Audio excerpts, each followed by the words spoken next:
Fundamentals Test 11. All right, we're looking at that first question there. We're talking about airbag stuff here. Vehicle being repaired after airbag deployment. Technician A says the inflator module should be handled as if it is still alive. Technician B says rubber gloves should be worn to prevent skin irritation. What do you think? Both. Both of them, that's right, good answer. And the reason you're going to do that, even if it's already deployed, it may not have deployed. A lot of these newer airbags have got 2 firecrackers in them. And if the impact wasn't hard enough to light off both the firecrackers, one of them could still be live. And whenever they say handling it like it's still alive, that means you're going to point the bag away from you, whenever you're carrying it. And don't, hold it under your arm or something like that, A seatbelt pretensioner is for what purpose? D. All of the above. It's used to force the occupant back into position against the seat back. In the event of a collision, it's used to remove slack from the seat belt, and it contains an explosive charge. That's what this is. See this thing here? That's a seatbelt pretensioner with that yellow connector going to it. And that basically is going down in here and does all the stuff they're talking about. This little thing wound up with no resistance. I mean, with actually no continuity. It's supposed to have 2 ohms of resistance. And I actually measured it with a meter. You ain't supposed to. But I just sort of got back out of the way and I measured it and it had nothing. It was throwing a code. And so I had to get a replacement to make the airbag light go off. That came off Crown Victoria. What conducts power and ground to the driver's side airbag? Magnetic release switch? No, think about it. You remember clock spring? Clock spring. I used to have one down here. What happened to my clock spring? It's basically a spiral wound printed circuit that enables you to turn the wheel both ways, but you got a solid connection of copper to the thing all the time. That is going to be your clock spring. When will curtain or side or curtain airbags be deployed? B. If you hit it to the side, yeah, that's not complicated. What color are the airbag, electrical connectors, and conduit? Yellow. Yellow, typically. Now, older cars may not have yellow ones, so be aware of that. Some of the older cars, airbags first came out wholesale with the big, in about, I'm gonna say 88 or 89, we started having airbags. Now, some of your Jeeps, for a very brief period of time, some of your Jeep Cherokees had airbags that didn't even have crash sensors or anything. Everything was totally self-contained within the airbag itself. And impact of the steering column when you had an accident would cause it to light off. You had to, when you were going to take that airbag off of there to work on the steering wheel, there was a little thing you had to screw out that would unload it where it wouldn't blow. How many sensors must be triggered at the same time to cause airbag deployment? 1. Actually, it's that one C. That's 2, because they want it closing both sides. You might remember me telling you about this guy that they told me about the Chevrolet place, and he put a ignition lock cylinder on his little red Chevrolet, whatever it was. It was one of those tiny cars, Geo Metro or something. I don't know what it was. And whenever he put it back together, he pinched one of the wires going to the airbag. And when he turned the key on, after he got it through with it, he had the airbag exploded. And of course, it gave him a black eye and bruised his face and all that kind of stuff because he was kind of down there close to it. But the simple fact is, you got to be really, really careful around these airbags because you can get too comfortable with them. And if you're going to do anything where you're going to take the airbag off, out of the dash or whatever, you're supposed to disconnect the battery and wait a little bit before. So all these they got these capacitors loaded so they can light off the airbag in case the battery cable's cut when you have an accident. And so you got to wait till they bleed out. So that'll be like 5-minute wait time, 10 minutes maybe to be safe. Go get you a soda pop or something after you pull it off. Where are the shorting bars used? Now, shorting bars or something, if you hadn't particularly focused on them, are basically going to be used at the connectors for the airbags. And what I mean by that is,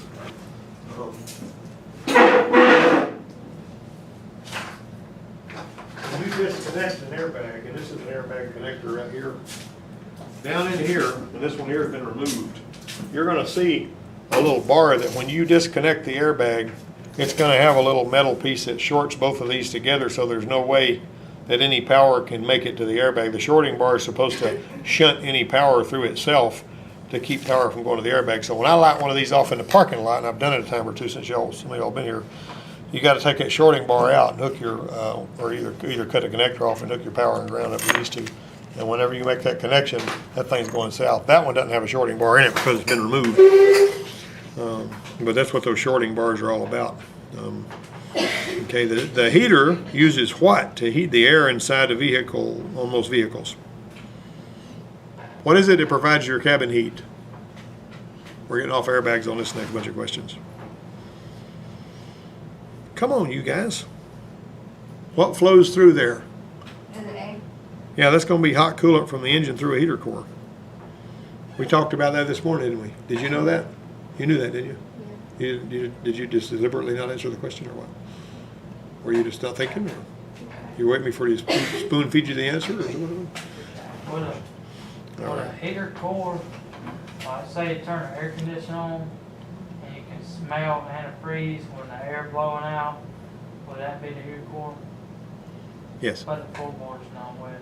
Well, sometimes it'll just be seeping enough to where you'll smell antifreeze, but it's not always running out of there enough to wet the floorboard. What it can do on a lot of them, on some of them, they've got a special tube that lets the coolant run out this little tube, and then some of them it'll go out the evaporator drain. That Mustang? Yeah, it doesn't ever make it to the floor, but it'll go out the evaporator drain. It's on a Ford, so it might be that. Yeah, but some of them will have a separate tube just for the heater core to leak out of. Seemed like I saw that on something. I can't remember what it was. Where in the air conditioning system is a refrigerant a low pressure gas? Condenser outlet. Think about what you're saying now. Condenser outlet is evaporator outlet. There you go. This morning I sat down and had an intense discussion with her and Harley about heating an AC, and that's why she knew the answer to that. Where in the air conditioning system is the refrigerant a high pressure liquid? What did you say a minute ago, Brian? Condenser outlet. Condenser outlet is a high pressure liquid. It goes into the condenser, a high pressure gas. It condenses into a liquid. It leaves the condenser, a high pressure liquid. It goes through the TXV or the orifice tube, whichever one you have. If it's a TXV, it goes through a dryer first, and it goes through the evaporator, changes back into a gas, and it absorbs heat as it's doing it, and then it comes out of the evaporator as a low pressure gas, and it goes back to the compressor, and it starts all over again. Number 11, the material used to absorb moisture inside the AC system is called what? Dryer. Well, that's a close guess, but inside the dryer is what? What I tell you was in little packs that you open in a pill bottle? Desiccant. Yeah. Yeah, that's what that is, the desiccant. You know, the little bag you take out of the pill bottle that says don't eat? Yeah, that's a desiccant, that's absorbed moisture. Where else have you used something for a desiccant? You talking about where else will you find it? Mm-hmm. Like in a bag of beef jerky? Yes. Yes. That's a good answer. Well, what about salt? You put rice in your salt shaker, that's desiccant. It absorbs the moisture out of the rice. Now, what did you think the salt was in there for? I knew it was from moisture, but I didn't know. Yeah, it absorbs moisture and it keeps the rice from getting clumped up. My daughter, when she was little, she says, if you put salt in a salt shaker and you leave it in there too long, it turns into rice. That's what she was thinking. She was reasoning that out herself. And this other kid that I knew says, you put the rice in there, and if you run out of salt, the rice breaks up and it turns into extra salt. You know, so people are thinking about, why is this rice in here, you know? But it's a desiccant is what it is. Let me see here. A customer complains that the heater works sometimes, but sometimes only cold air comes out while driving. Technician A says the AC system may not have enough refrigerant. Technician B says the cooling system could be low on coolant. Who's right about that? That's low on coolant. It's low on coolant, yeah. And one of the ways that you tell when you're refilling a coolant system on a car with coolant, like if you've had the radiator off or if you've drained it for some reason, turn the heater on. Make sure you got good hot air coming out of your heater whenever you think you've got it full. If you don't have good hot air coming out of your heater, and you did have before, then you may be thinking that you're not as full of coolant as you think. And I'm always saying that filling up a coolant system is like not like pouring water in a bucket. It's a little bit easier on the ones that have the heavy duty bottle where you pour it in, like the GMC and like that Taurus and the Crown Victorias and all. But the ones that have the degas bottle and a radiator cap on the radiator, those are tricky because you'll think you're done when you're not. You got to keep watching that thing to make sure it's full. Let me see. The first step in the diagnostic procedure when attempting to solve an HVAC problem, customer problem, is to do what? See? I'm going to make sure that the customer's concern is verifiable. Now, the other day when, I don't know how many of y'all knew about that, she was talking about the air conditioner on her Dodge. It wasn't working right sometimes. So we got in there and we fired it up and it started getting cold. And the thermometer got down to 40. It got down to 38, it got down to 35, it got down to 30. You see a problem here? It's got too much cool and then it's freezing up. Didn't have too much in it. If you got too much in it, it won't work right. It won't cool as good. But I'll tell you what was going on here. The little low pressure cutout switch wasn't working. And you could walk around there and look after she ran that thing 1500 RPM for a while. And the accumulator was gathering great big heavy ice crystals. It was freezing up her evaporator and she was losing her airflow. Kind of like on Gene's truck, you know, when he had that relay that was stuck and the compressor wouldn't drop out. Let's see. Technician A says spark, knock, ping, and detonation are different names for abnormal combustion. Technician B says any abnormal combustion raises the temperature and pressure inside the combustion chamber and can cause severe damage. That is both A and B, and that's why knock sensors are on vehicles, and they can actually retard the timing on one particular cylinder if they hear ping in one particular cylinder. If the for whatever reason, if the gas air mix lights off before that piston gets to the top, it's going to cause a explosion. It's going to hit the top of that piston like a hammer and ring it like a bell. And if it happens enough, it can cause some damage. It'll eventually crack the piston or something. So it's really, that's why knock sensors are kind of important. And that's why they put them on there. Just about everybody's got a knock sensor on there. And if they're not working, they want you to know about it and they can throw you a code. Propane is also called what? CNG, compressed natural gas. I had heard somewhere on the radio the other day that there's enough natural gas under the ground in the state of Texas alone to provide all of our energy needs for 1,300 years. A vehicle owner should do what? A, purchase gasoline that has the octane rating recommended for use as stated in the owner's manual. If your vehicle is supposed to run 87 octane, put 87 octane in it. Because if you put that premium gas in it, it burns slower and it leaves crud in there that turns into some kind of carbon and whatnot, and it fills up the combustion chamber and it starts it pinging and all that kind of stuff.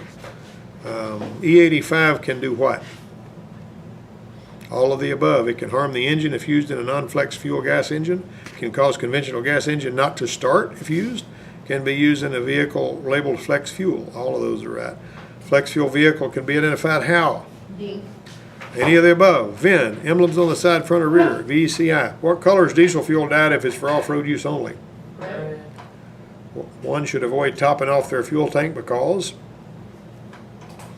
if the charcoal canister gets saturated, you can get some liquid gas in there, and that kind of thing. Jumping on up here to Fundamentals Test 12, we've got a few more questions here. What sensor measures the load of the engine? Is it the oxygen sensor, the IAT, the MAP, or the TP? What? Is it C? That's going to be C, the MAP sensor. Basically, if you've got low engine vacuum, you've got a high engine load. If you've got one with a MAP sensor on it, it's going to be using that. And just about every vehicle now has a MAP sensor on it somewhere. Even if it's got mass airflow, it's still going to have a MAP sensor because they use it for other things. A throttle position sensor is what type sensor? B. It's a potentiometer. That's been beat into your head, hasn't it? What sensor measures the temperature of the engine coolant? B. Engine coolant temperature sensor. That's a no-brainer. What sensor measures the amount of oxygen content in the exhaust? C. O2S. Now get real now, because the oxygen sensor doesn't smell fuel. All it smells is oxygen. You got a misfiring cylinder, it's going to make the oxygen sensor read lean because the oxygen that's coming out of there is not being used either. Which sensor measures the temperature of the air entering the engine? Number 5. Actually, that's gonna be C, but on some vehicles, the mass airflow is used for that. Either that, or the intake air temperature sensor will be built into the mass airflow. Number 6, fuel injectors are what? A computer sensor, a sensor and an output device, neither a sensor nor an output device, or an output device controlled by the computer. D. It's gonna be 6. Hey, yeah, walk in. Come on, come on in. What's on your mind? I was gonna check with you, you reckon y'all be done by 1, or? If not, I just need to swap out hooks, if that's, you know. Yeah, if can you, yeah, you can do that. You can get in there. I mean, is it low enough for you to get into it? I'll try. Yeah, we got a machine hooked to the other rotor on the other side. You can see the rotor one, the rotor we just machined on this side, you know how pretty it Okay. looks and all. But anyway, it won't take us long to get through with it. It's probably gonna be 1:30 or Well, 2. that's fine, cause I got class at 1, but I won't get out till That's fine. 5. Yeah. Yeah, we'll have to, see about getting you, get your parts charged out so you can pay out, but, see me at 1. Well, you got class at 1, don't you? All right then. Well, I'll send you a text or something, but I gotta charge out your parts so you can pay Stacy. Okay, so come back and see you and then go pay her? But I mean, she's not gonna be here at 5, I don't think, or she might. You might wanna I'll check, just tell Miss Faust, if I have to leave, I'll just tell her in class. I just it'll be have to- brief. I mean, you'll just have to run over and pay and come right Okay. back, you know. All right, then. Okay. Thank you. Yes, ma'am. All right, 6 is B. huh? 6 is B. Yeah, 6 is basically dog, you know, delta. It's an output device. Which sensor is located between the air cleaner housing and the throttle body? A. Mass airflow, you know, the map sensor is mounted on the manifold. Or it's got a Either hose. one, Jesus. Yeah, I was getting there. yeah. The ignition system creates a high voltage which is created in the, that's sort of a badly worded question, isn't it? Ignition coil. You know, you got a coil with not many windings, you got a coil with a lot of windings, you saturate one with not many windings, when you collapse that field, it creates a high voltage spark in that other one. Timing lights have got a little exciter coil in them like that. And they said we were working on our timing light. We have, you know, 2 or 3 of us had timing lights that didn't work. We took them apart and were working on them. We'd hook them up to a spark plug and we'd pull the trigger and all that. And if you ever get your hand near that exciter coil, it will brighten your world, boy, I'll tell you. What's used to ignite the air-fuel mixture in the cylinder of a gasoline engine? Is it the heat of compression? No, that's a diesel. Is it the chemical reaction of the air-fuel mixture? No. Is it the primary winding of the ignition coil? No. What's the only answer that's left? The arc at the spark plug. A waste spark ignition does what? How would you define that? Does it fire 2 spark plugs at the same time? Yes or no? It does, doesn't it? Does it use one coil for 2 spark plugs? Yes or no? It does, doesn't it? You got 3 coils on a 6-cylinder engine, 4 coils on a V8, 2 coils on a 4-cylinder. That's both B and C. How many ignition coils should you expect to find on a V6 engine using a waste spark system? What did I just say? I don't know, you spoke too fast. 3. 3, that's right. What term describes the order the spark plug that the spark reaches the cylinders? Firing order. Firing order. Good answer, Brian. 13, Technician A says the fuel pump relay is usually controlled by the PCM. Technician B says the TBI injector squirts fuel above the throttle plate. Which technician is correct? Both those guys are right. TBI injector squirts fuel above the throttle plate. You can actually see the fuel squirting if you're sitting there looking at it. Number 14, where's the fuel squirted in an engine equipped with a gasoline direct injection system? Ding, ding, ding. Directly into the cylinder. Directly in the cylinder. It's also got really high fuel pressure too, and the droplets that spray out of those injectors are a heck of a lot smaller, so you got a lot better, cleaner burn that way. Incidentally, do you know why the grass and the weeds along the highway grows so much that they got to mow them periodically? Because the CO2 from your exhaust feeds them, and they just grow up a storm. You know, they love that. CO2 is heavier than the oxygen and nitrogen anyway, and it hugs the ground. Let's see, a port type fuel, wait a minute, excuse me. What part turns the fuel injectors on and off? A. PCM. You know that. And a port type injection system squirts the fuel where? Ding, ding, ding, ding. Somebody need a lifeline? C. It's going to be port tap is at the intake port, near the intake valve. Keyword, port, port, port. Got it? Fuel injector regulator can be mounted where? Can it be on the fuel rail? Can it be inside the engine under the intake manifold? Can it be part of the fuel pump module assembly? It can be any of those places. Idle speed is controlled by what?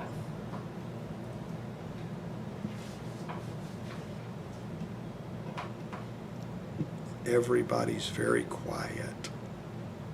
A or B or C? That's right. Give them time to think. Where is the fuel pressure regulator located on a return type fuel injection system? Return type meaning it's got fuel that goes to the fuel rail and then it goes back to the gas tank, whatever's, you know. At the outlet of the fuel rail? Yeah, that's correct. Identify the throttle position sensor assembly in this diagram. In that diagram, which one of those things is the throttle position sensor assembly? Is it C? See, I think it's E. it's E. What about, what are you thinking? I hate it when they have these because it confuses the crud out of me. See, like they got A is E, B is A, C is C, and D is D. Duh. It's going to be, what is it? B. Because see where it is? When I say B, I mean that's the answer, but the actual, it's right, actually right there. It's actually marked A on this diagram. I would not have put that question together like that. I hate it when they do that. All right.